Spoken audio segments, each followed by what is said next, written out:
أعوذ بالله من الشيطان الرجيم بسم الله الرحمن الرحيم رب اشرح لي صدري ويسر لي أمري واحلل عقدة من لساني يفقه قولي الحمد لله رب العالمين والصلاة والسلام على سيدنا ونبينا ومولانا أبي القاسم المصطفى محمد اللهم صل على محمد وآل محمد وعلى آله الطيبين الطاهرين المعصومين لا سيما بقية الله في الأراضين روحي وأرواح العالمين له الفداء بسم الله الرحمن الرحيم وما خلقت الجن والإنس إلا ليعبدون. In this blessed ayah, Allah subhanahu wa ta'ala says, I have not created the jinn and the humankind illa liya'budun, except that they should carry out ibadah and worship. This subject of ibadah and this ayah turns our attention to some very important questions. What is ibadah? Why should we perform ibadah and worship? How should we worship? Ibadah is a very major subject in Islam and in human life and history, which contains many chapters, out of which we can only briefly scratch the surface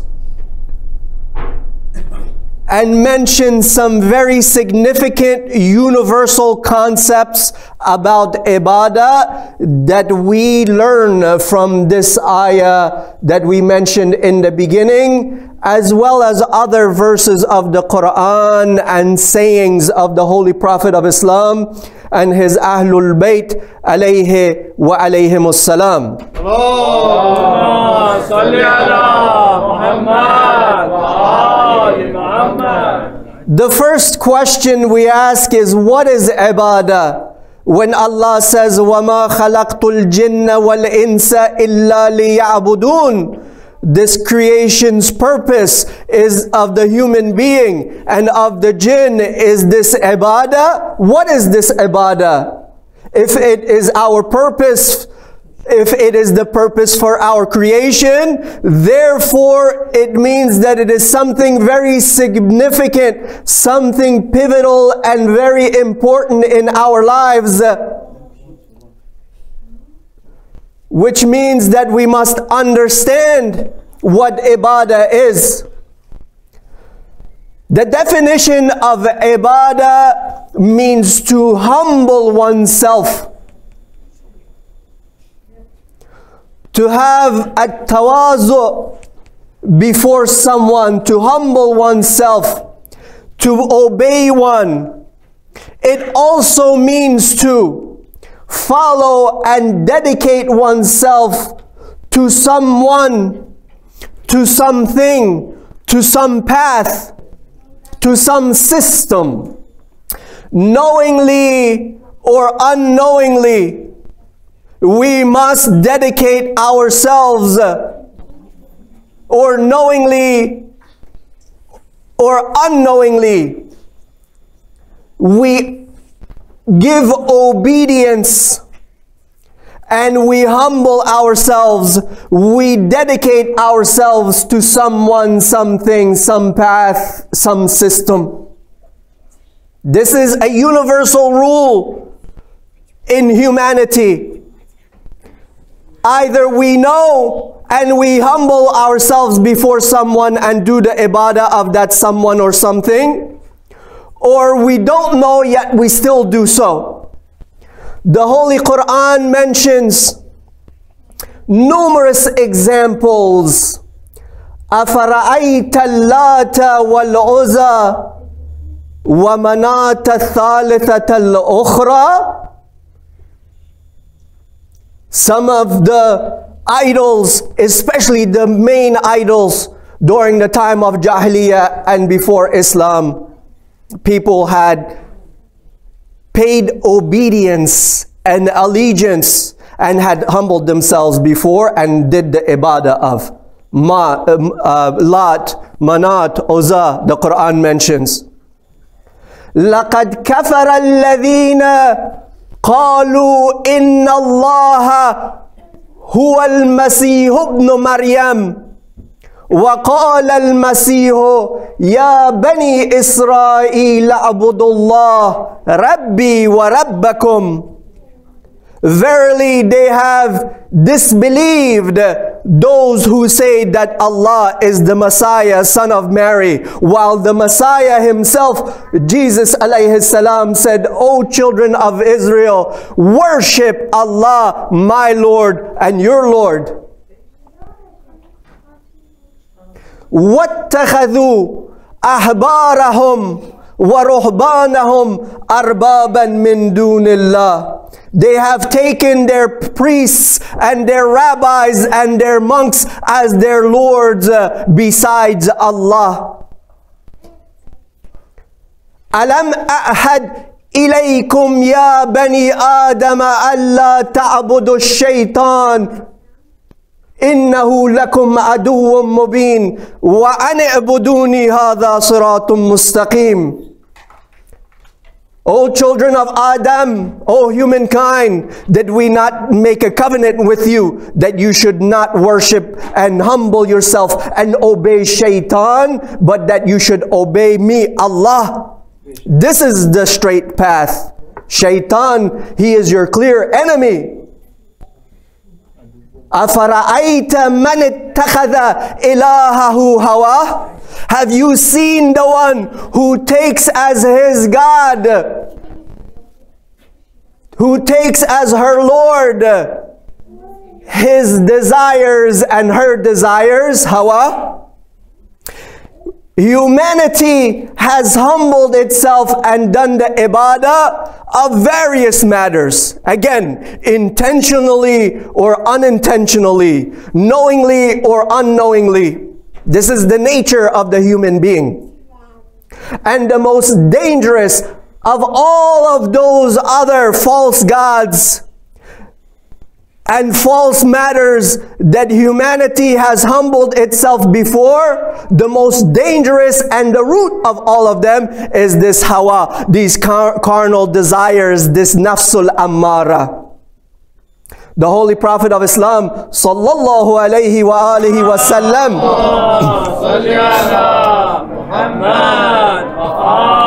has stated that I do not fear for my ummah no idol greater than these carnal desires, this hawa, this obedience of the nafs. The most dangerous of the idols is this nafsul ammara, this hawa and lusts and desires that is within the human being. وَاتَّخَذُوا مِن دُونِهِ آلِهَةً لَا يَخْلِقُونَ شَيْئًا وَهُمْ يُخْلَقُونَ. They have chosen other than Allah someone to do the ibadah of, someone as their God, someone to humble themselves before. مِن دُونِهِ آلِهَةً لَا يَخْلِقُونَ شَيْئًا. These things, they have not created anything. وَهُمْ يُخْلَقُونَ. While they are all created themselves. They cannot create, nor have they created anything, and they are creation themselves. وَلَا يَمْلِكُونَ لِأَنفُسِهِمْ ضَرًّا وَلَا نَفْعًا. They do not possess for themselves any harm or any benefit. وَلَا يَمْلِكُونَ مَوْتًا وَلَا حَيَاةً وَلَا نُشُورًا. They cannot give anyone death. They cannot cause anyone to die, nor can they cause themselves to die. They cannot give life, nor do they give themselves life. They cannot bring back from the dead, nor can they come back by themselves from the dead. لا يملكون موتا ولا حياة ولا نشورا. أتعبدون من دون الله ما لا يملك لكم ضرا ولا نفعا والله هو السميع البصير. Do you worship other than Allah those who cannot give you any harm or any benefit, while Allah, He is all hearing and all seeing? The Quran says that the best one that we can humble ourselves before completely, and the one that we should do the worship of alone and only Him, is Allah subhanahu wa ta'ala. Everything else, everyone else, first and foremost, they are weak for themselves. They are weak themselves. They are created and they cannot create anything, these false gods. They cannot harm themselves. They cannot benefit themselves. They cannot cause to die. They cannot bring to life. They cannot resurrect. Let alone they cannot benefit you, the Quran says. They cannot even harm or benefit you, these others that you choose for ibadah. أَنِ اعْبُدُونِي هَذَا صِرَاطٌ مُسْتَقِيمٌ. Allah subhanahu wa ta'ala says, worship me. This is the straight path. What is ibadah? Let us look deeper into this question. At least 10 times a day, you and I, at minimum, at minimum 10 times a day, you and I, we say this sentence, إِيَّاكَ نَعْبُدُ وَإِيَّاكَ نَسْتَعِينُ. When we examine this إِيَّاكَ نَعْبُدُ deeper, when we look into it with the intention of attaining greater understanding about this ayah that at minimum we repeat 10 times a day in our obligatory prayers. But whenever else we recite Surah Al-Fatiha, we are making this statement. We are reciting this sentence. And if we perform any recommended prayers, again, we are making this statement and reciting this statement. Iyaka na'budu. When we look deeper into Iyaka na'budu, we see that this ibadah has 3 parts. 3 parts. One of the parts of ibadah and worship, we say worship in English. Worship is one of the words that we can use to define ibadah. There are other words as well, but for the sake of it being a universal term used in English and something we're all aware of, we use the word worship. However, it does not have the complete meaning like the word ibadah does. So we should keep that in mind. Let us recite aloud salawat. Allahumma salli ala Muhammad wa ali Muhammad. Ibadah has 3 parts. One is the abid. Me, we are abid, the ones worshipping, performing ibadah. Then there is the ibadah or amalul ibadi, the act of worship. The act of worship, whether that is salah, whether that is fasting, whether that is hajj, whether it is khums or zakat or al-amr bil ma'ruf wa nahi anil munkar, or whatever act, whether it is charity, whether it is reciting ziyarat or going to ziyarat or whatever it may be. The act of worship. The final and the third and the most important part, is ma'abud. The ma'abud, meaning the object of our worship and ibadah. The object of our ibadah. So when we say Iyaka na'budu, Allah subhanahu wa ta'ala in this sentence is teaching us how to perform ibadah. The zenith and the best form of ibadah Allah mentions in this ayah. Iyaka na'budu. Let us recite aloud salawat. Allahumma salli ala Muhammad. We said that ibadah has three parts. Three parts. The abid, the worshipper, the one performing the worship. The act of worship and the objective of our worship. The one we are worshipping. Iyaka na'budu teaches us the mystery and secret of ibadah. How? See, there are several possibilities in worship. At times, the abid comes first. The abid comes first. Then it is the act and the ma'abud. Then at times, the act comes first. Then it is the abid and ma'abud. But more importantly, the ma'abud, the object of our ibadah, Allah subhanahu wa ta'ala comes first. Then it is the abid and the ibadah itself, or the act of ibadah. Let me repeat that. It is very important for us to ponder over this statement. Sometimes, or some people, when we're worshiping Allah subhanahu wa ta'ala, we are first thinking of ourselves. We are the abid in this three-part equation. Allah comes next.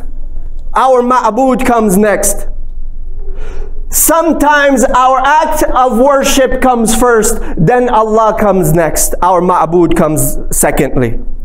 However, the most important method is when Allah comes first and everything else is under the rays of Allah's pure essence.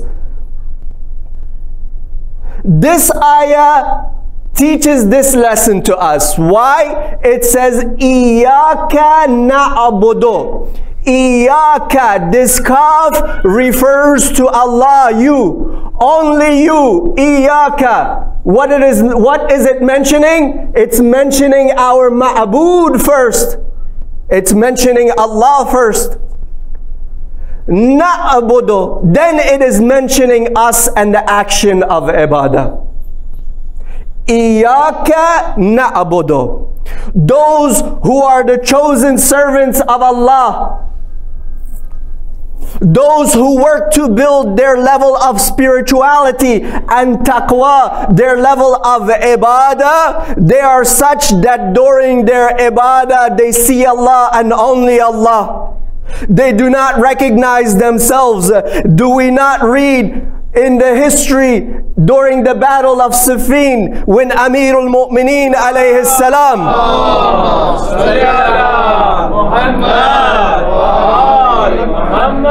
Ali ibn Abi Talib, he was injured with an arrow. They said, wait till Ali stands up in prayer. Wait till Ali stands up in ibadah. Why? Because Ali loses himself during ibadah. He does not think about me. He does not think Ali. He does not think, who am I? How do I feel? To the point that he doesn't feel pain. He doesn't feel pleasure. He's concentrated 100% on his ma'bud, Allah subhanahu wa ta'ala. He is the manifestation of the ayah, Iyaka na'budu.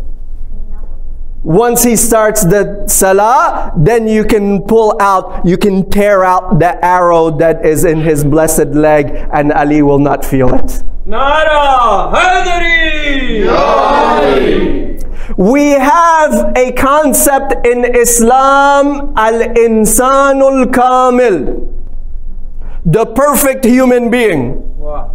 But this insanul kamil has various levels. Whoever is insanul kamil is Khalifatullah.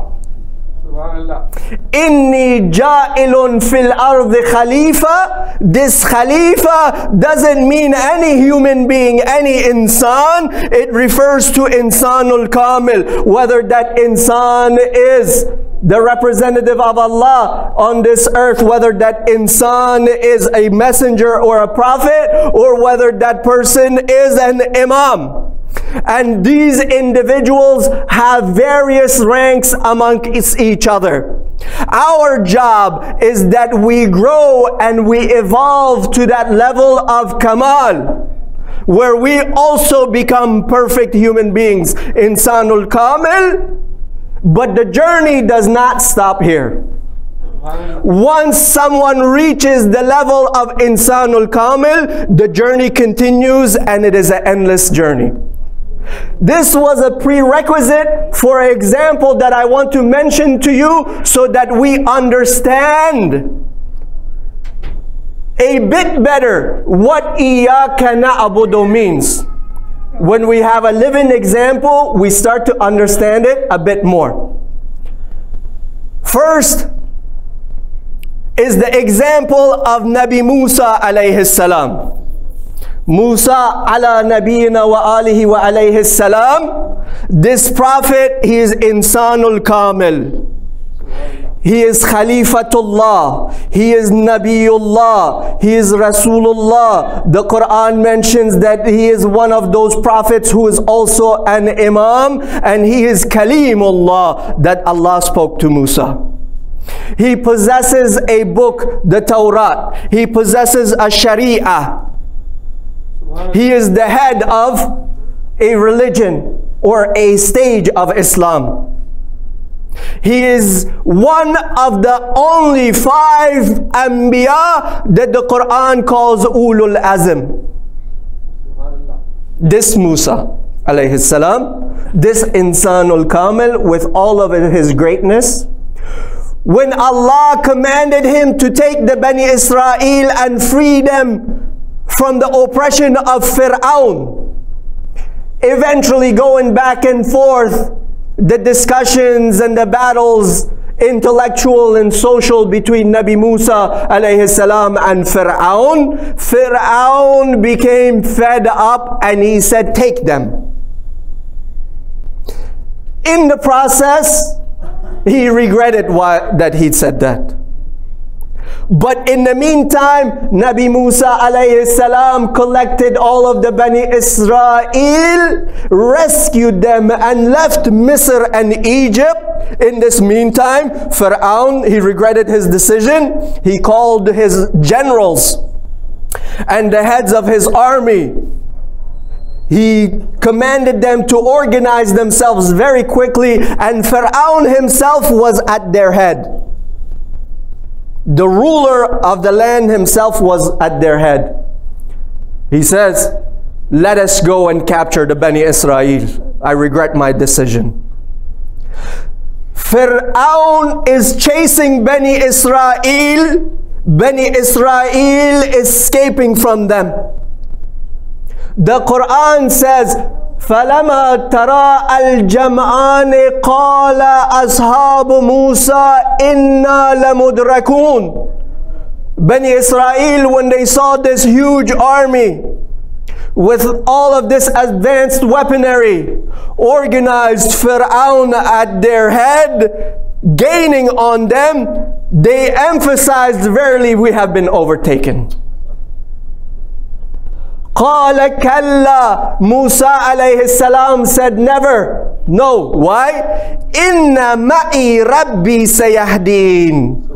With me is my Lord Allah subhanahu wa ta'ala. Our point here is this sentence quoted from the tongue of Musa alayhi salam.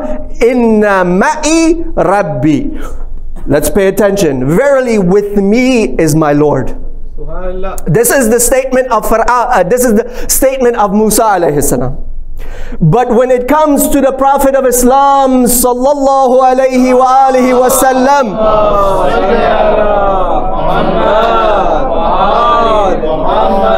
we learn the definition of Iyaka na'budu here. When the Prophet of Islam was leaving Mecca, he took a detour. Along with him, he had one of his companions. They were being chased also. Yes. They went to hide in a cave. When they reached this cave, and Allah commanded that spider to make a web, and the bird to make its nest and lay her eggs in front of the cave, the companion, whoever it may have been, there's a discussion here who was the companion with the Prophet. Regardless of that point, he was worried. He was afraid. Allah quotes in the Quran, إِذْ هُمَا فِي الْغَارِ, when those two, the Prophet and his companion, were in the cave. إِذْ يَقُولُ لِصَاحِبِهِ لَا تَحْزَنْ, when he said to his companion, do not worry. إِنَّ اللَّهَ مَعَنَا, verily Allah is with us. Look at this level of ibadah between Musa alayhi salam, with that high rank that he possesses, and the Holy Prophet of Islam, Muhammadin al-Mustafa sallallahu alayhi wa alihi wa sallam.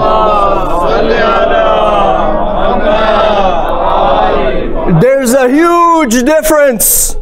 There is a world of difference between these two Khalifas of Allah. There is a world of difference between these two prophets of Ulul Azm. There is a world of difference between them in their approach to ibadah. The Holy Prophet says his ma'abud first, Inna Allah, then he says himself ma'ana. Where Nabi Musa alayhi salam says himself first, Inna ma'i, then his ma'abud, Rabbi, Inna ma'i, Rabbi. This is the method of ibadah that the Quran teaches us in Iyaka na'budu. Let us recite aloud salawat.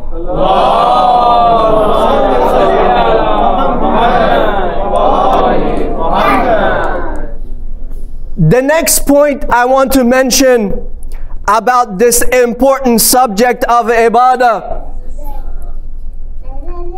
there is a hadith related from Imam Hussein alayhi salam. Also similar to this hadith is related from his son Imam Sajjad, also related from his son Imam Sadiq, as well as other A'imma alayhimus salam. First of all, this subject, this hadith, which has been repeated from numerous imams, shows the significance of the subject matter. Imam Hussein alayhi salam has been related to say Inna qawman abadullaha raghbatan fatilka ibadatul tujjar. A group of people worship Allah because they have desire for Allah's paradise and desire for Allah's rewards. Wa inna qawman abadullaha raghbatan. A group of people worship Allah because they fear His punishment and the hellfire. فَتِلْكَ إِبَادَةُ الْعَبِيدِ. That first type where they want Allah's reward and bounties, He says this is the ibadat of business people, tujjar. This second one, which is worship because of fear, He says this is the worship of the slaves. The next thing He says, وَإِنَّ قَوْمًا عَبَدُوا اللَّهَ شُكْرًا لَهُ, or shukran. A group of people, they worship Allah out of gratitude and shukr. فَتِلْكَ إِبَادَةُ الْأَحْرَارِ. Imam Hussein alayhi salam says, this is the worship of the free people. We have three categories of how people worship Allah. Either it is the worship for reward, or from the fear of punishment, or gratitude. The other riwayat mention a fourth category. They mention a fourth category. It says, Hubballah. Inna qawman abadullaha hubballah. Fatilka ibadatul ahrar. A group of people, they worship Allah subhanahu wa ta'ala because of love for Him. Because of love for Him. They are not afraid of the hellfire. They do not desire the paradise and its rewards. They are grateful to Him and they love Him. That is why we hear that Amirul Mu'mineen Ali ibn Abi Talib alayhi salam has stated,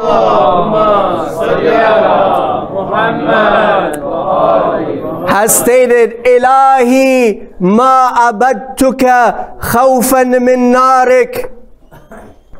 My Allah, I did not worship you out of fear of your hellfire. Wala tama'an, wama tama'an, or wala tama'an fi jannatik. I did not worship you because I desire your paradise. وَلَكِنْ وَجَدْتُكَ أَهْلًا لِلْعِبَادَةِ. I found you, and only you, to be worthy of worship, to be worthy of ibadah, to be worthy of me to completely humble myself before, to be worthy of me to completely have obedience of. فَأَبَدْتُكَ. Therefore, I worship you, I obey you, I submit to you completely.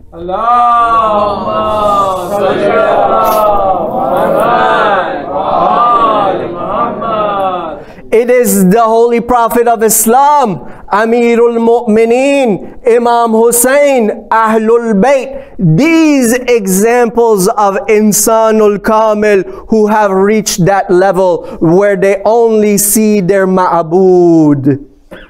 The abid, the ibadah, it is under the rays of the ma'abud. It is not the objective. Allah is the objective. This subject of ibadah is very deep, as we mentioned before. How should we worship Allah? We've already been going on for, if I'm not mistaken, since 9:10, it is 9:45. What's that, 5 minutes? 35 minutes? If you are up, this how should we worship is a topic, important topic in of itself. There are 5 or 6 points I want to mention to you about this topic. They're very important. These are the nights of Muharram. True, tomorrow is a work day and a school day and so forth and busy for most of you. However, if you want me to stop here, you let me know. If you want me to continue, then recite aloud salawat.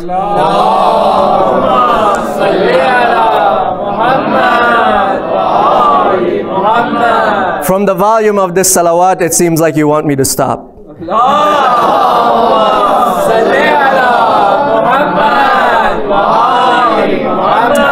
The first point about how we should approach ibadah and how we should worship Allah.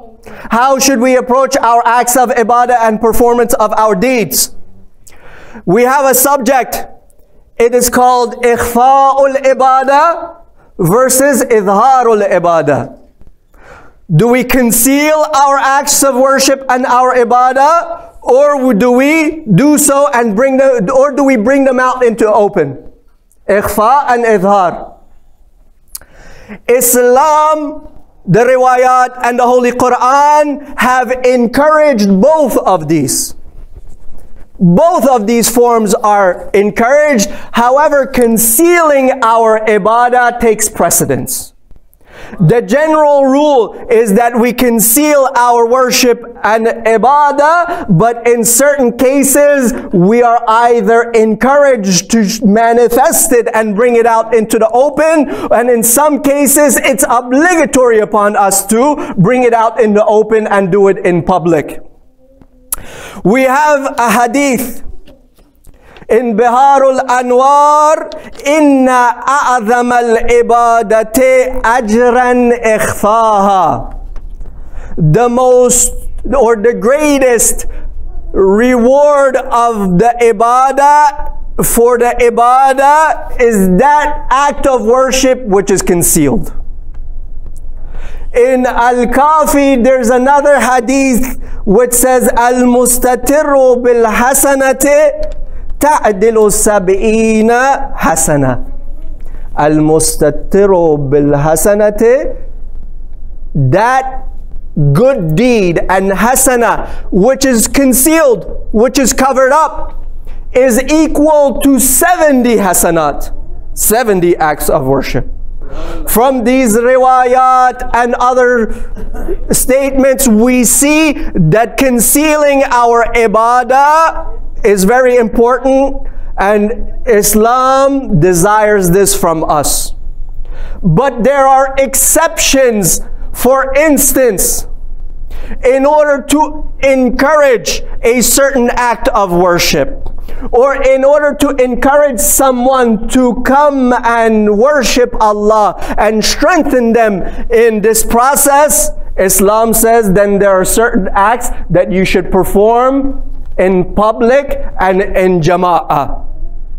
That salatul jama'ah which is performed in the house, that salah and prayer which is performed in the house and concealed from the views of others, it is very good. But in comparison to performing it in congregation in public, they are not equal. When a person stands in Salatul Jama'ah, which is naturally in public, one person next to him, the reward Allah mentions is such and such in the riwayat, greater than by one person at home alone, until it goes to 2 people, 3 people, 10 people. Meaning with the imam and those participating in ibadah, in the jama'ah, the reward is so much that the riwayat mentions there are certain things that only Allah knows the rewards of and no one else does. During the Mi'raj, the ascension, when the Holy Prophet of Islam went on the ascension, he reached a place, the riwayat mentioned that he saw an angel. On each hand, he had thousands or hundreds of thousands of hands. On each hand, he had hundreds of thousands of fingers. And on each fingers, he had hundreds of thousands of fingers. This kind of wording doesn't literally mean that it was a being with all of these hands and fingers stretching out to Allah knows where. What it means is that Allah gave this angel an extraordinary power of an ability to count, to take hisab. The Holy Prophet asked Jibreel, who is this and what is his purpose? Jibreel said, Ya Rasulallah, this angel's duty is that whatever act of worship that is done, he counts the rewards. What other angels or this angel, whatever raindrop that falls on the earth, he counts them. Look at this extraordinary ability. The Holy Prophet said, is there anything that he cannot count? He said, Ya Rasulallah, if 10 people join in the congregational prayer, two things. One, if 10 people join in the congregational prayer, he does not know what kind of reward they will have. He cannot count that reward. Only Allah subhanahu wa ta'ala knows.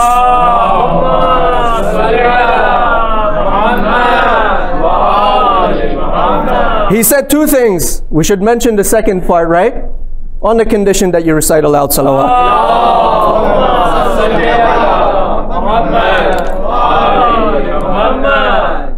He said, what is the second thing? He said, Ya Rasulallah, if someone recites for you and your Ahlul Bayt one salawat, the reward is so much that this powerful angel who takes account cannot count it. Only Allah subhanahu wa ta'ala knows the reward.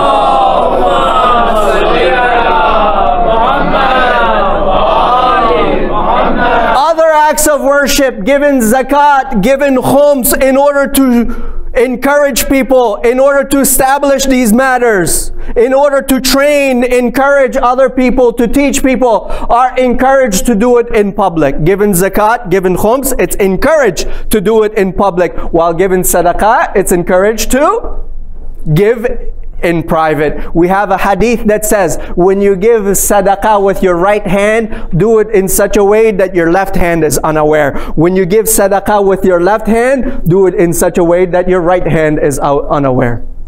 So the principle is hide in ibadah, but in certain cases we must do it in public and not allow shaitan to discourage us, for instance, from attending Salatul Jama'ah and miss out on its great reward and importance. Stay home. Do your salah at home. Don't go to the masjid. Other people will see you. You know Allah loves when you hide your acts of worship. You know Allah loves that when you are sincere. This shows your sincerity. You're not showing off to anyone. But if you go in the masjid, maybe you'll show off. No. Islam says do not accept this misguidance from shaitan. Go and perform your salah in jama'ah. The next aspect that is important about ibadah is that we should strive in our ibadah. Strive consistently for ibadah and amalus salih. The Quran says, وَسَارِعُوا إِلَى مَغْفِرَةٍ مِّن رَبِّكُمْ. Sari'u sur'a, hasten, hurry. إِلَى مَغْفِرَةٍ مِّن رَبِّكُمْ وَجَنَّةٍ أَرْضُهَا السَّمَاوَاتُ وَالْأَرْضُ. Strive towards the forgiveness of your Lord Allah and towards His Jannah, whose size and width is equal to samawat wal ard. U'iddat lil muttaqeen, has been prepared for those who have taqwa. Islam tells us to hasten and hurry. In other verses it says, وَاسْتَبِقُوا الْخَيْرَاتِ, compete amongst yourselves in doing good deeds and ibadah, especially when it comes to assisting another believer, assisting a Muslim, assisting a human being. One of the days, some people saw Imam Sadiq alayhi salam leaving his house. Muhammad. Imam Sadiq is in a hurry, walking fast. This is not normal. They asked him, Ya ibn Rasulillah, why are you in such a hurry? Where are you in such a hurry to? Imam Sadiq says, I have been informed, I have become aware that a believer is in need of help. I am hurrying to go fulfill his needs and help him before someone else beats me to it. Wastabiqul khayrat. Imam Sadiq, he's insanul kamil, but yet still he is hastening and hurrying to perform the khayrat. The next part of ibadah, how we should worship, that we should worship to have many good deeds, more and more. Of course, better is more important. However, more is good. Just because Allah says He wants ahsanu amala, we should not forget that quantity is important too. So we should strive, number one, for better quality, and number two, after that, for more quantity. Better quality first, more quantity second. The Quran says, فَأَمَّا مَنْ ثَقُلَتْ مَوَازِينُهُ فَهُوَ فِي عِيشَةٍ رَاضِيَةٍ فِي جَنَّاتٍ عَالِيَةٍ. Does it not? On the day of judgment, where our balances of deeds are brought, that side of the balance which is heavy with good deeds, Allah says, فَهُوَ فِي عِيشَةٍ رَاضِيَةٍ. They will be in paradise with the very comfortable and happy life forever. فِي جَنَّاتٍ عَالِيَةٍ. Their ranks and position before Allah lofty, before the Anbiya lofty, before the Malaika and A'imma and Awliya lofty. فَأَمَّا مَنْ ثَقُلَتْ مَوَازِينُهُ فَهُوَ فِي عِيشَةٍ رَاضِيَةٍ فِي جَنَّاتٍ عَالِيَةٍ. Let me give you another example here. We think that more makes heavier. This is true to a certain level. But purer makes even more heavier our balance of deeds. Purer.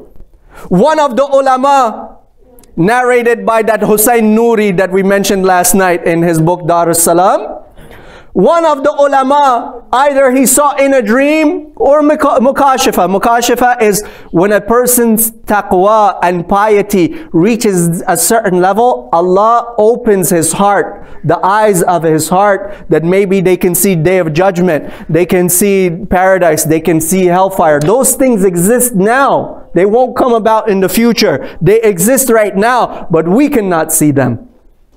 He may see the angels, she may see the angels, and so on and so forth. Most importantly, they may see Imam Zaman, Ajjalallahu Ta'ala Farajah.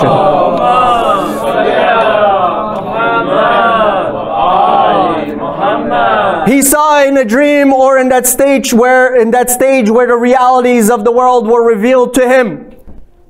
Allama al-Majlisi, Muhammad Baqir al-Majlisi, that famous scholar, the author of Bihar al-Anwar, the Marja Taqleed of his time, that reviver of Islam during his time, this great alim. It's the Day of Judgment. It's time for the reckoning and questioning of Allama al-Majlisi. He is asked, what have you brought? He mentions all of the work he has done, the academic work, the students that he has trained, the houses that he has established, the books that he has written. Just this Bihar al-Anwar is 110 volumes. One book, 110 volumes. He took from all of the different books, the riwayat from the Holy Prophet of Islam and from the Ahlul Bayt alayhimus salam, and collected them in one book, 110 volumes. All of them organized very, very beautifully under subject matter. And in many places, he gives explanation also. He mentions these. All of these are rejected. He becomes worried. Someone says to him, do not worry. We have accepted you in our paradise, and we have shed our mercy upon you and entered you amongst our chosen servants. Paraphrasing there. Yes, my Lord, why? Everything I've brought to you has been rejected. He says, do you recall one day you were in the market? It was a time when pears were in season. Pears, this fruit. It was a time when pears were in season. You purchased some. You were walking to your home or wherever he was walking to. You saw a mother with a young child. The young child turned around and saw that you had pears. And children, you know, when they see something like that, they want some for themselves. He said, you took one out for our rida and approval, and you gave it to this child. For this reason, we have accepted you in our rahmah and in our Jannah. Allahumma salli ala Muhammad wa ali Muhammad. All of those, in terms of quantity that he had done on one side, and then in terms of quality, this action here that made the balance of his deeds so heavy that Allah accepted him. فَأَمَّا مَنْ ثَقُلَتْ مَوَازِينُهُ فَهُوَ فِي عِيشَةٍ رَاضِيَةٍ وَأَمَّا مَنْ خَفَتْ مَوَازِينُهُ. But the one whose balance of deeds is light. That was the example of thaqulat. It was weighty, heavy. One who is balance of deeds is light. فَأُمُّهُ هَاوِيَةٌ وَمَا أَدْرَاكَ مَا هِيَ نَارٌ هَامِيَةٌ. La ilaha illallah. When the balance of deeds is light, both in quality and in quantity, this is not beneficial for us. It does not help us on the Day of Judgment. Let me mention one other point on the condition that you recite aloud salawat.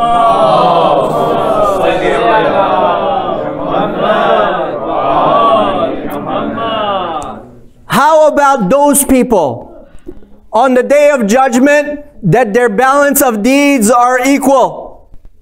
It's not so heavy that they're allowed to enter paradise, and it is not so light that they are thrown into the hellfire, but it is equal.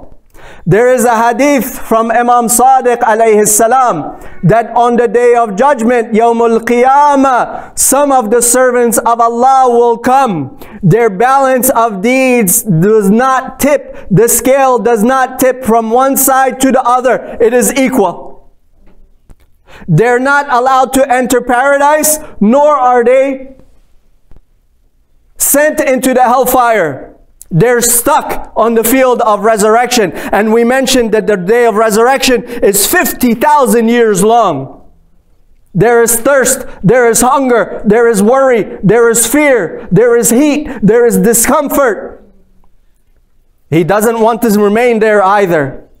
Imam alayhi salam said that at this time, those salawats that he or she recited in the dunya, they will come to his or her rescue and tip the scale towards paradise.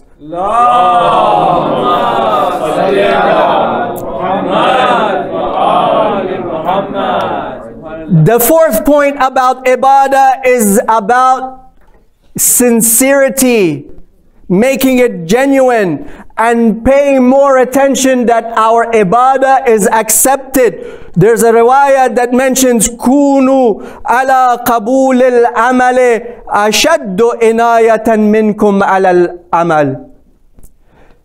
Pay more attention about the acceptance of your deeds and your acts of worship than the act of worship itself. The fifth point is about being consistent in ibadah. Consistent. The Quran says, فَعَبُدُوا وَاسْتَبِرْ لِعِبَادَتِهِ. Worship Allah and be consistent in your ibadah. Allah loves those of His servants who do an action, even if it is small, but they do it regularly and consistently. Ahabbul a'mali ilallahi ma dama alayhi al-abdu in qalla. The hadith says, the most beloved act with Allah subhanahu wa ta'ala is that when the servant is consistent in that action, even though it may be a small action. Walhamdu lillahi rabbil alameen. Let us turn our attention towards Karbala. Tonight I want to talk to you about a very heartbreaking event of Karbala. If one of the brothers can dim the lights, inshallah, when it's dark. You are not concerned about the person next to you, so that you should be ashamed to let your heart break for Imam Hussein and the Ahlul Bayt of Abi Abdullah. It is you and Allah. Allah sees you. Rasulullah sees you. Amirul Mu'mineen sees you. The mother of Imam Hussein sees you. Sayyidah Fatima sees you crying for her son Hussein. When Muslim ibn Aqil alayhi salam was martyred, Muslim left two sons in Kufa, two young sons, Ibrahim and Muhammad. Prior to leaving to complete his task, Muslim left these two boys with Shuraih al-Qadi. He said to Shuraih to take care of them. Shuraih did so, was very kind to Muhammad and Ibrahim, treated them like his own children. In the meantime, they martyred Hazrat Muslim alayhi salam. And Ibn Ziyad found out that Muslim had left his two young boys in Kufa. He gave a statement that whoever is hiding these two boys and does not turn them into us, it is permissible for them to be killed. Meaning that their blood is halal. Shuraih came to these two young sons, both younger than 10 years. 10-year-old boys or younger, imagine. Shuraih came. He said, "O lights of my eyes, O fruits of my heart, I have some bad news for you.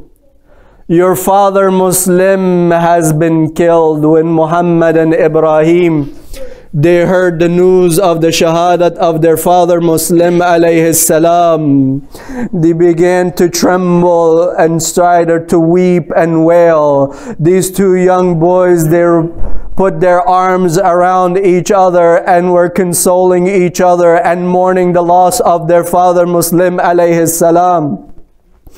Shuraih said, "I have one other sad news for you. Ubaidullah ibn Ziyad has made this kind of statement, but he said, 'Do not worry. I will protect you with the best of my ability.'" Shuraih called his son. There was a caravan leaving Kufa towards Medina. He gave each one of them, Muhammad and Ibrahim, 50 dinars, told his son to take them to and deliver them to that caravan, so the caravan takes them to Medina, to their homes. This son took these two boys. When they reached the city limits of Kufa, they looked and they saw that the caravan had already left. But you could see it from a distance. The son said to these two boys, "Hurry, run so you can catch them. I don't want you to miss them." He hugged them and said goodbye to them, and he encouraged them to hurry. Muhammad and Ibrahim ran towards the caravan. But the nightfall started to settle in. These are two young boys. The caravan was moving away very quickly.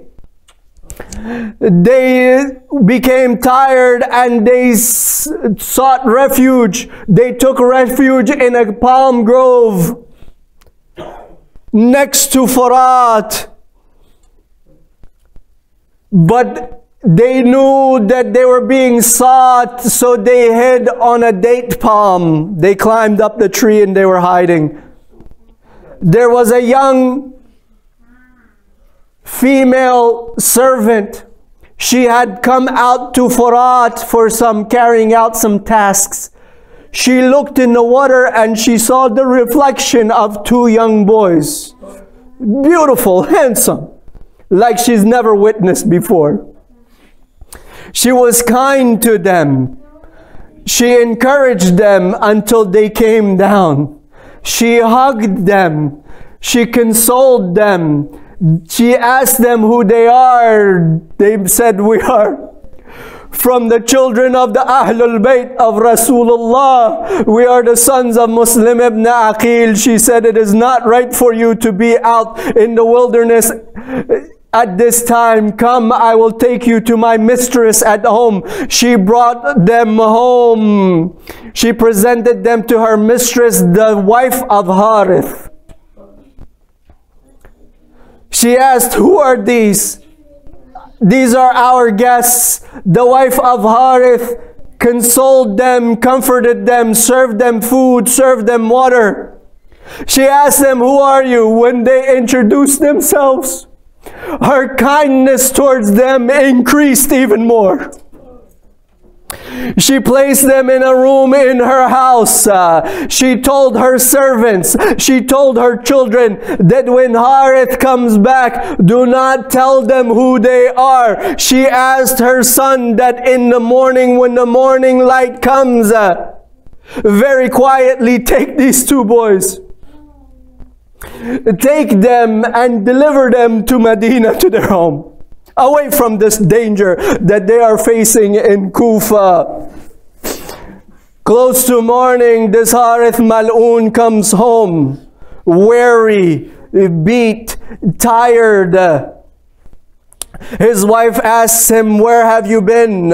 He says that Ibn Ziyad has announced a big hefty reward for whoever captures the sons of Muslim who has been killed. The moment I heard this message, because I wanted that reward, I mounted my horse and made myself and my horse tired, looking left to right, trying to find these two boys so that I can collect the reward from Ibn Ziyad. His wife said, "Oh man, have fear of Allah. There are small children." He said, "Be quiet. The reward is very hefty. I will not have any needs afterwards. Go and prepare me some food." Muhammad and Ibrahim are sleeping in the next room. It is close to morning. In the middle of the night, both brothers awaken. One of them says to the other, "I had a very amazing dream. Shall I tell you?" Ibrahim tells Muhammad his dream. "I saw in my dream Rasulullah sallallahu alayhi wa alihi wa sallam, Amirul Mu'mineen Ali ibn Abi Talib, Sayyidat al-Nisa Fatima al-Zahra, Hassan and Hussein, and our father Muslim are gathered." The Holy Prophet turns to Muslim, our father, and says, "O Muslim, how can you leave your two young children in the heart of this bloodthirsty enemy?" Muslim says, very soon they will join us, Ya Rasulallah. Muhammad says to Ibrahim that I had the same exact dream. These two young boys realized that their time in this world is very limited. Soon they will go and meet their father Muslim alayhi salam. They hug each other and they begin to cry and console each other. This Mal'oon Harith, he hears their crying. He takes the candle or the lamp. He's searching his house to see where this noise is coming from. Finally, he goes into the room where the sons of Muslim alayhi salam are. He sees two young boys there. He says, who are you? What are you doing here? They introduce themselves. Harith, this Mal'oon, he starts to beat these two young boys. His wife hears what's going on. She comes and tries to pull him. He throws her away and continuously whips them or hits them with his stick. Muhammad is standing to protect Ibrahim. Ibrahim is standing to protect Muhammad. Harith, his son, hears the commotion. He comes and tries to protect these boys. Harith hits his son. He ties to the two young boys, throws them in the corner of the room. When morning arrives, he takes his servant, takes these boys and brings them to the Furat. By the edge of Furat, Harith commands his servant to kill the boys. He gives him his sword. The servant throws down the sword and disobeys his master. And he says, I will never do such a thing. How can I meet their grandfather Rasulullah on the day of judgment? Harith, he takes the sword and kills the servant. He commands his son to kill the boys. The son says, I will never obey you in this matter. How will I answer to Allah if I do such a thing? Harith takes his sword. He goes to kill the boys himself. His son jumps in front and tries to protect them. Harith attacks his son. The son is wounded and he kills his own son. His wife comes and tries to defend his two children. Harith attacks her. She is wounded. He wants to kill Muhammad. Ibrahim says, no, kill me first, and puts himself in the forefront. He wants to kill Ibrahim. Muhammad says, no, attack me first, and puts himself before his brother. Eventually, he takes these two young boys. He separates the head of one and throws his blessed body in the river. He takes the other and chops off his blessed head and throws his body in the river. He takes these two heads, brings it back to Kufa, to the palace of Ibn Ziyad, in order to collect his reward. He throws the heads of these two sons of Muslim alayhim as-salam in front of Ibn Ziyad. When Ibn Ziyad sees this, he stands up and sits down 3 times. He says, O enemy of Allah, who are these? O enemy of Allah, who are these young children? Do you not have any mercy in your heart that you have separated the heads of 2 young boys from their body? He said, these are the sons of Muslim that you were looking for. Ibn Ziyad commands that they clean the heads, they wash them and place them in a tub in front of Ibn Ziyad. He says to this Mal'oon Harith, I said to you to capture them. I didn't say to you to kill them. Who told you to kill them? He commands the head of his security, Maqatil. Maqatil is also a muhib of Ahlul Bayt. Take this mal'oon and kill him in whichever way that you want. Maqatil becomes very happy with this. He takes this Harith, ties him up in a rope, takes him through the streets of Kufa and calls out, "O people of Kufa, Hada qatilus sabiyain." This is the killer of the two young boys, the two young sons of Muslim. The people start to throw rocks and debris at this mal'oon. They reach Furat, La ilaha illallah, when Muqatil and his entourage, they reach Al-Furat. They see dead bodies in Furat. They see two dead bodies of two young boys, Muhammad and Ibrahim. They see the dead body of Harith's servant. They see the dead body of his son. They see his injured wife on the edge and the shore of Furat. They say, "What kind of evil being are you that you have done such a thing?" Muqatil commands they cut off the legs and the hands of Harith. Alhamdulillah, he takes the sword and he separates the mal'oon's head from his body and throws it into the Furat.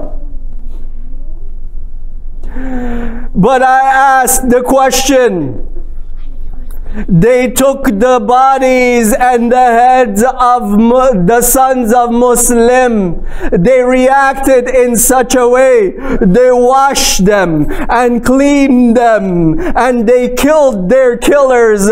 But what about that of Abi Abdullah al-Hussein alayhi salam? When they separated the blessed head from the body of Imam Hussein alayhi salam, they did not clean it, they did not wash it, rather they placed it on top of a spear. La hawla.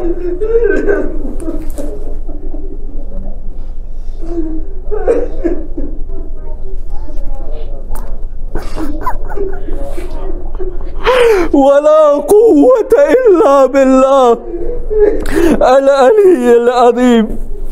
Inna lillahi wa inna ilayhi raji'un. Let us